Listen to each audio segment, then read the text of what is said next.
ಕಾಂಗ್ರೆಸ್ ಸರ್ಕಾರ ಭ್ರಷ್ಟಾಚಾರದಲ್ಲಿ ಮುಳುಗೋಗಿದ್ದಾರೆ, ಸ್ವಜನ ಪಕ್ಷಪಾತದಲ್ಲಿ ಮುಳುಗೋಗಿದ್ದಾರೆ. ಇವತ್ತು ರಾಜ್ಯದ ಸಾಲ 9 ಲಕ್ಷ ಕೋಟಿ ಸಿದ್ದರಾಮಯ್ಯನವರ ಕೊಡುಗೆ. ಇದು ಏನು ಕಾಂಗ್ರೆಸ್ನವರು 2 ಸಮಾವೇಶಗಳನ್ನ ಮಾಡಿ ಏನೋ JDS ನಾವಿಲ್ಲೇನೋ ಮಾಡ್ಬಿಟ್ಟಿದ್ದೀರಿ ಅಂತ ಹೇಳಿ ಭ್ರಮಾಲೋಕದಲ್ಲಿದ್ರು. ಏನಪ್ಪಾ ಅಂತಂದ್ರೆ ಒಬ್ಬರಿಗೆ 500 ರೂಪಾಯಿ ಒಂದು ಬಿರಿಯಾನಿ ಪ್ಯಾಕೆಟ್ ಕೊಟ್ಟು ಕರ್ಕೊಂಡ್ ಬಂದಿದ್ದಂಥದ್ದು. ಕಾಂಗ್ರೆಸ್ನವರ ಮೂರ್ಖತನದ ಪರಮಾವಧಿ ಅಂತ ಹೇಳಲಿಕ್ಕೆ ಬಯಸ್ತೀನಿ ನಾನು. ಪೂಜ್ಯ ದೇವೇಗೌಡರು ಸಾಹೇಬರು ಅಂತಂದ್ರೆ ಒಂದು ಶಕ್ತಿ, ಒಂದು ಸ್ಥೈರ್ಯ. ಹಾಸನ ಜಿಲ್ಲೆ ಯಾವತ್ತಿದ್ರು JDS ನ ಭದ್ರಕೋಟೆ ಅಂತೇಳಿ ಇವತ್ತು ಸಾಬೀತು ಮಾಡಿದ್ದಾರೆ. ಸರ್, ನಮ್ಮ ಪ್ರಕಾರ ನಾವು ಬೆಳಗ್ಗೆ 11 ಗಂಟೆಗೆ ಇಲ್ಲಿ ಬಂದಂಥ ಸಂದರ್ಭದಲ್ಲಿ ನಾನಲ್ಲ ಮಾಧ್ಯಮದವರು, ಕನಿಷ್ಠ 11 ಗಂಟೆಗೆ 1.5 ಲಕ್ಷ ಜನ ಇದ್ದಾರೆ. 1.25 ಲಕ್ಷ ಚೇರ್ ಹಾಕಿದ್ದಾರೆ. 1.25 ಲಕ್ಷ ಚೇರು ಸಂಪೂರ್ಣವಾಗಿ ಭರ್ತಿಯಾಗಿದೆ. ಒಳಗಡೆ ಎಷ್ಟು ಜನ ಇದ್ದಾರೋ ಅಷ್ಟೇ ಜನ ಹೊರಗಡೆ ಇದ್ದಾರೆ. ತಾವೆಲ್ಲ ನೋಡ್ತಾ ಇದ್ದೀರಿ, ಬಸ್ಸುಗಳು, ಸಾಕಷ್ಟು ಬಸ್ಸುಗಳು ಇನ್ನೂ ಇರಲಿಕ್ಕೆ ಬರಲಿಕ್ಕೆ ಸಾಧ್ಯನೇ ಆಗಲಿಲ್ಲ. ಅಂಥ ಪರಿಸ್ಥಿತಿ ನಿರ್ಮಾಣ ಆಗಿದೆ. ಹಾಸನ ಜಿಲ್ಲೆಯಲ್ಲಿ ಏನು ಕಾಂಗ್ರೆಸ್ನವರು 2 ಸಮಾವೇಶಗಳನ್ನು ಮಾಡಿ ಏನೋ JDS ನಾವಿಲ್ಲೇನೋ ಮಾಡಿಬಿಟ್ಟಿದ್ದೀರಿ ಅಂತೇಳಿ ಭ್ರಮಾಲೋಕದಲ್ಲಿದ್ದರು. ಆದರೆ ತಮಗೆಲ್ಲ ಗೊತ್ತಿರಲಿ, ಆವತ್ತೇನು ಕಾಂಗ್ರೆಸ್ನವ್ರು ಏನು ಸಮಾವೇಶ ಮಾಡಿದ್ರು, 2 ಸಮಾವೇಶಕ್ಕೂ ಸಹ ತಾವೇ ಮಾಧ್ಯಮದವ್ರು ತೋರಿಸಿದ್ದೀರಿ. ಏನಪ್ಪ ಅಂತಂದರೆ ಒಬ್ಬರಿಗೆ 500 ರೂಪಾಯಿ ಒಂದು ಬಿರಿಯಾನಿ ಪ್ಯಾಕೆಟ್ ಕೊಟ್ಟು ಕರ್ಕೊಂಬಂದಿದ್ದಂಥದ್ದು. ಆದರೆ ಇವತ್ತು JDS ನ ಭದ್ರಕೋಟೆ ಅಂತೇಳಿ ಇಲ್ಲಿನ ಹಾಸನ ಜಿಲ್ಲೆಯ ಸಮಸ್ತ ಜಿಲ್ಲೆಯ ಸ್ತ್ರೀ ಸಾಮಾನ್ಯರು ಇವತ್ತು ಹಾಸನ ಜಿಲ್ಲೆ ಯಾವತ್ತಿದ್ರೂ JDS ನ ಭದ್ರಕೋಟೆ ಅಂತೇಳಿ ಇವತ್ತು ಸಾಬೀತು ಮಾಡಿದ್ದಾರೆ. ಅಂಥ ಒಂದು ಹಾಸನ ಜಿಲ್ಲೆಯಲ್ಲಿ ಯಾವುದೋ ಒಂದು ದುರುದ್ದೇಶ ಇಟ್ಕೊಂಡು ವಿನಾಕಾರಣ JDS ಬಗ್ಗೆ ಆರೋಪಗಳು ಮಾಡಿದ ಕೂಡಲೇ JDSಗೆ ಹಿನ್ನಡೆ ಆಯಿತು ಅಂತ ಏನಾದರೂ ಭಾವಿಸಿದರೆ ಅದು ಕಾಂಗ್ರೆಸ್ನವರ ಮೂರ್ಖತನದ ಪರಮಾವಧಿ ಅಂತ ಹೇಳಲಿಕ್ಕೆ ಬಯಸ್ತೀನಿ ನಾನು. ಸರ್, ಈಗ ಬಂದಿರತಕ್ಕಂಥ ಕಾರ್ಯಕರ್ತರಿಗೆ, ಮುಖಂಡರಿಗೆ ಯಾವೆಲ್ಲ ವ್ಯವಸ್ಥೆಗಳು ಮಾಡಿದ್ದಾರೆ ಅಂತ ಈ ಕಾರ್ಯಕ್ರಮ? ಸರ್, ಇಲ್ಲಿ ಬಂದಿರತಕ್ಕಂಥ ಮುಖಂಡರು ಬಿಡಿ, ಮುಖಂಡರಿಗೇನು ಪೂರ್ವಭಾವಿಯಾಗಿ ನಮ್ಮ ಏನು ಜಿಲ್ಲೆಯ ಸಮಸ್ತ ನಾಗರಿಕರು, ಶ್ರೀ ಸಾಮಾನ್ಯರು, ವಿಶೇಷವಾಗಿ ಮಹಿಳೆಯರು, ವಿಕಲಚೇತನರು ಸಾಕಷ್ಟು ಜಿಲ್ಲೆಯಿಂದ ಅಷ್ಟೇ ಅಲ್ಲ ಬೇರೆ ಬೇರೆ ಜಿಲ್ಲೆಯಿಂದನೂ JDSನ ಅಭಿಮಾನಕ್ಕೆ ಭಾಳ ಜನ ಬಂದಿದ್ದಾರೆ. JDS ಅಂತಂದರೆ ಅದರಲ್ಲೂ ವಿಶೇಷವಾಗಿ ಹಾಸನ ಜಿಲ್ಲೆ ಅಂತಂದರೆ ಪೂಜ್ಯ ದೇವೇಗೌಡರು ಸಾಹೇಬರು, ಕುಮಾರಣ್ಣವರು, HD ರೇವಣ್ಣ ಸಾಹೇಬರು, ಅದರಲ್ಲೂ ವಿಶೇಷವಾಗಿ ದೇವೇಗೌಡರು ಸಾಹೇಬರು ಈ ದೇಶದ ಪ್ರಧಾನಮಂತ್ರಿಗಳಾದಂಥ ಸಂದರ್ಭದಲ್ಲಿ, ಈ ರಾಜ್ಯದ ಮುಖ್ಯಮಂತ್ರಿಗಳಾದಂಥ ಸಂದರ್ಭದಲ್ಲಿ, ಅದರಲ್ಲೂ ಹಾಸನ ಜಿಲ್ಲೆ ಅಂತಂದರೆ ಅಭಿವೃದ್ಧಿ ಅಂತ ಏನಾದರೂ ಒಂದು ಹೆಸರು ಬಂತು ಅಂತಂದರೆ ಅದು ರೇವಣ್ಣವರ ಕೊಡುಗೆ ಅಂತೇಳಿ ನಾವು ಹೇಳ್ತಕ್ಕಂಥದ್ದಲ್ಲ, ಸಮಸ್ತ ಹಾಸನ ಜಿಲ್ಲೆಯ ನಾಗರಿಕರು ಹೇಳ್ತಾರೆ. ತಮಗೂ ಗೊತ್ತಿದೆ, ತಾವೆಲ್ಲ ನೋಡಿದ್ದೀರಿ. ಈಗ ಉದಾಹರಣೆಗೆ ಬೇರೆ ಬೇರೆ ಜಿಲ್ಲೆಯಲ್ಲಿ ಕಾಂಗ್ರೆಸ್ ಪಕ್ಷದವರು ಸಮಾವೇಶ ಮಾಡಿದಂಥ ಸಂದರ್ಭದಲ್ಲಿ ಹಾಸನ ಜಿಲ್ಲೆ ರೀತಿ ನಮ್ಮ ಜಿಲ್ಲೆಗಳು ಸಹ ಅಭಿವೃದ್ಧಿ ಆಗಬೇಕು ಅನ್ನೋ ಮಾತನ್ನು ಹೇಳ್ತಾರೆ. ಏತಕ್ಕೆ ಆ ಮಾತನ್ನು ಹೇಳ್ತಾರೆ ಅಂತಂದರೆ, ಹಾಸನ ಜಿಲ್ಲೆ ಅಭಿವೃದ್ಧಿಗೆ ಏನಾದರೂ ಇವತ್ತು ಇಷ್ಟು ಪೂರಕವಾಗಿ ಕೆಲಸ ಮಾಡಿದ್ದಾರೆ. ಇವತ್ತು ಇಲ್ಲಿನ ರೈತರ ಆಸ್ತಿಗಳು ಸಾಕಷ್ಟು ಪ್ರಮಾಣದಲ್ಲಿ ಇವತ್ತೇನಾದರೂ ಬೆಲೆ ಬಂದಿದೆ ಅಂತಂದರೆ ಅದಕ್ಕೆ ಕಾರಣ JDS ಪಕ್ಷ. ಇದರಲ್ಲಿ HD ರೇವಣ್ಣ ಸಾಹೇಬರು ಮತ್ತು ಕುಮಾರಣ್ಣವರು ಮುಖ್ಯಮಂತ್ರಿಗಳಾದಂಥ ಸಂದರ್ಭದಲ್ಲಿ ಇಲ್ಲಿಗೆ ಕೊಟ್ಟಿರ್ತಕ್ಕಂಥ ಅನುದಾನ. ಹಾಗಾಗಿ ಇವತ್ತು ಅನುದಾನ ಎಲ್ಲ ಸರ್ಕಾರದಲ್ಲೂ ಎಲ್ಲರೂ ತರ್ತಾರೆ, ಆದರೆ ಅಭಿವೃದ್ಧಿ ಮಾಡ್ತಕ್ಕಂಥ ಇಚ್ಛಾಶಕ್ತಿನೂ ಸಹ ಇರಬೇಕು. ಅಂಥ ಇಚ್ಛಾಶಕ್ತಿ JDS ಪಕ್ಷ HD ರೇವಣ್ಣ ಸಾಹೇಬ್ರಿಗೆ ಇದೆ ಅಂತೇಳಿ ಇಲ್ಲಿನ ಜನ ಹೇಳ್ತಾರೆ. ಸರ್, ಈಗ ದೇವೇಗೌಡರಿಗೆ ಇಷ್ಟು ವಯಸ್ಸಾಗಿದೆ, ಆದರೂ ಕೂಡ ಕಾರ್ಯಕ್ರಮಕ್ಕೆ ಬಂದು ಸ್ಫೂರ್ತಿದಾಯಕವಾಗಿ ಕುತ್ಕೊಂಡು ಎಲ್ಲರನ್ನೂ ಕೂಡ ಆಶೀರ್ವಾದಿಸ್ತಾ ಬರುವಂಥ ಅಭಿಮಾನಿಗಳನ್ನು ಈಗಲೂ ಕೂಡ ಸ್ವಾಗತಿಸ್ತಿದ್ದಾರೆ. ಇದ್ರ ಬಗ್ಗೆ ಮಾತಾಡೋದಾದ್ರೆ ನೋಡಿ, ಪೂಜ್ಯ ದೇವೇಗೌಡರು ಸಾಹೇಬರು ಅಂತಂದರೆ ಒಂದು ಶಕ್ತಿ, ಒಂದು ಸ್ಥೈರ್ಯ, ಒಂದು ಜನರಿಗೆ ಅವ್ರ ಮೇಲೆ ಇರತಕ್ಕಂಥ ಪ್ರೀತಿ ವಿಶ್ವಾಸ, ಆಮೇಲೆ ಅವರು ಜೀವನದಲ್ಲಿ ಒಂದು ಛಲ ಇಟ್ಕೊಂಡಿದ್ದಾರೆ. ಆ ಛಲ ಹೇಗಿದೆಯಪ್ಪ ಅಂತಂದರೆ 93 ವಸಂತಗಳನ್ನ ಪೂರೈಸಿ 94ನೇ ವಸಂತಕ್ಕೆ ಕಾಲಿಡ್ತಕ್ಕಂಥ ಈ ಸಂದರ್ಭದಲ್ಲೂ ಸಹ ನಾನು ಪೂಜ್ಯ ದೇವೇಗೌಡರು ಸಾಹೇಬರು ಇವತ್ತು ತಾವೆಲ್ಲ ನೋಡ್ತಾ ಇದ್ದೀರಿ, ಪಾರ್ಲಿಮೆಂಟ್ಗೆ ಹೋಗಿ ಪಾರ್ಲಿಮೆಂಟಲ್ಲಿ ಅವ್ರು ಏನಾದರೂ ಮಾತನಾಡ್ತಾರೆ ಅಂತಂದರೆ ಅದು ಈ ರಾಜ್ಯದ ನೀರಾವರಿ ಬಗ್ಗೆ, ಅದು ಈ ರಾಜ್ಯದಲ್ಲಿ ಇವತ್ತೇನಾದರೂ ಬೆಂಗಳೂರು ನಗರದ ನಾಗರಿಕರು ಇವತ್ತೇನಾದರೂ ಕಾವೇರಿ ನೀರು ಕುಡಿತಾ ಇದ್ದಾರೆ ಅಂತಂದರೆ ಅದಕ್ಕೆ ಕಾರಣ ಪೂಜ್ಯ ದೇವೇಗೌಡರು ಸಾಹೇಬರು.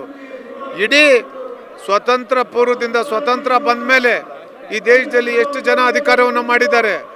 ಆದರೆ ಯಾರಾದರೂ ಇವತ್ತು ಡಿಫೆನ್ಸ್ ಜಾಗವನ್ನು ಇವತ್ತೇನಾದರೂ ಸುಮಾರು ರಸ್ತೆಗೋಸ್ಕರ ಇವತ್ತೇನಾದರೂ ಡಿಫೆನ್ಸಿಂದ ಆ ಜಾಗವನ್ನು ತಗೊಂಡಿದ್ದಾರೆ ಅಂತಂದರೆ ಅದು ಪೂಜ್ಯ ದೇವೇಗೌಡರು ಸಾಹೇಬರು ಈ ಕರ್ನಾಟಕ ರಾಜ್ಯಕ್ಕೆ ಬೆಂಗಳೂರು ನಗರಕ್ಕೆ ಕೊಟ್ಟಿರ್ತಕ್ಕಂಥ ಕೊಡುಗೆ.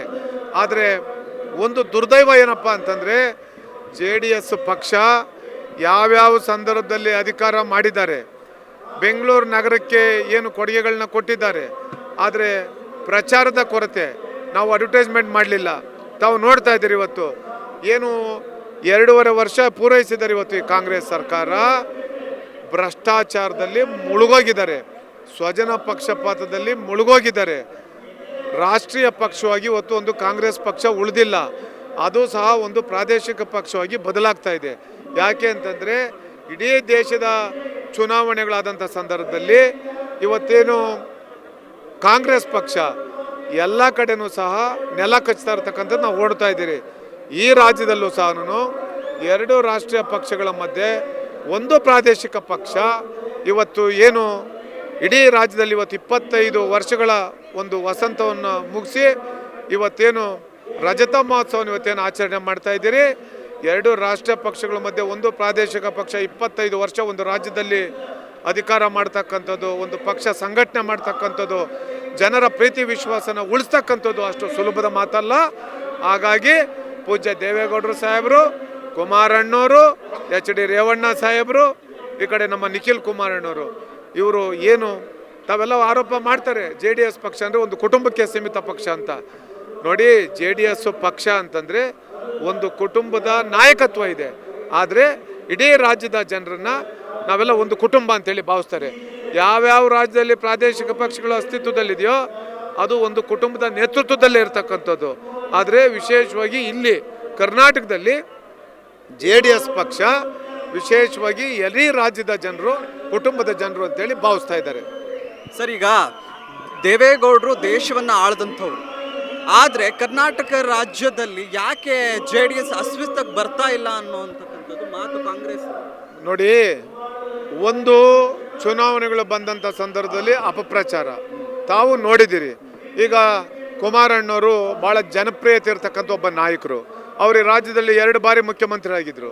2 ಬಾರಿ ಮುಖ್ಯಮಂತ್ರಿ ಆದಂಥ ಸಂದರ್ಭದಲ್ಲಿ ಚರಿತ್ರೆಯಲ್ಲಿ ಬರೆದಿರ್ತಕ್ಕಂಥ ಒಂದು ಸುವರ್ಣ ಅಕ್ಷರಗಳಲ್ಲಿ ಬರೆದಿರ್ತಕ್ಕಂಥ ಐತಿಹಾಸಿಕ ಕಾರ್ಯಕ್ರಮಗಳನ್ನು ನಿರ್ಧಾರಗಳನ್ನು ಮಾಡಿದ್ರು.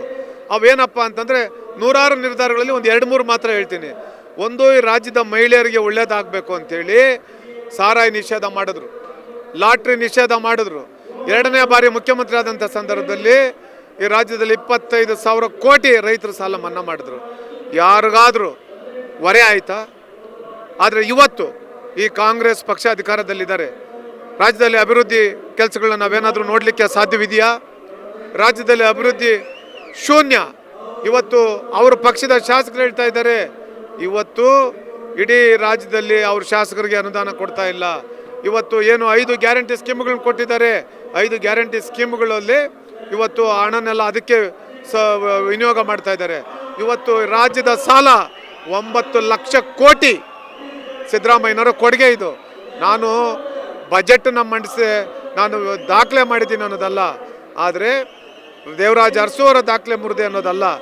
ತಾವು ಇದ್ದಂಥ ಸಂದರ್ಭದಲ್ಲಿ ರಾಜ್ಯಕ್ಕೆ ಎಷ್ಟು ಅನುದಾನವನ್ನು ಕೊಟ್ಟಿದ್ದೀರಿ, ರಾಜ್ಯ ಎಷ್ಟು ಅಭಿವೃದ್ಧಿ ಆಗಿದೆ, ಬಡವರು ಬಡತನ ಎಷ್ಟು ನಿರ್ಮೂಲನೆ ಆಗಿದೆ, ಇದು ಮಾತ್ರ ಕೌಂಟ್ ಆಗ್ತದೆ ಹೊರತಾಗಿ ಅಧಿಕಾರಕ್ಕೋಸ್ಕರ ಏನು ಅತಿ ಹೆಚ್ಚು ಸಾಲವನ್ನು ಮಾಡಿ ಅತಿ ಹೆಚ್ಚು ಬಜೆಟ್ಗಳನ್ನ ಮಂಡಿಸಿ ನಾನು ಈ ರಾಜ್ಯದ ದಾಖಲೆಯನ್ನು ಮಾಡಿದ್ದೀನಿ ಅಂತಂದರೆ ಅದನ್ನು ಭಾಳ ದಿನ ಜನ ನೆನಪಿಟ್ಕೊಳಕ್ಕೆ ಹೋಗೋದಿಲ್ಲ.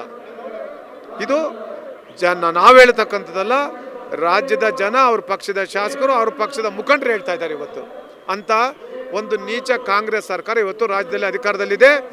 ಮುಂದೆ ಬರ್ತಕ್ಕಂಥ ಎಲ್ಲ ಲೋಕಲ್ ಬಾಡಿ ಚುನಾವಣೆಯಲ್ಲೂ ಮುಂದೆ ಬರ್ತಕ್ಕಂಥ ಏನು ಇನ್ನು 2 ವರ್ಷ ಇದೆ, ಆವತ್ತು ತೋರಿಸ್ತದೆ ರಾಜ್ಯದ ಜನ.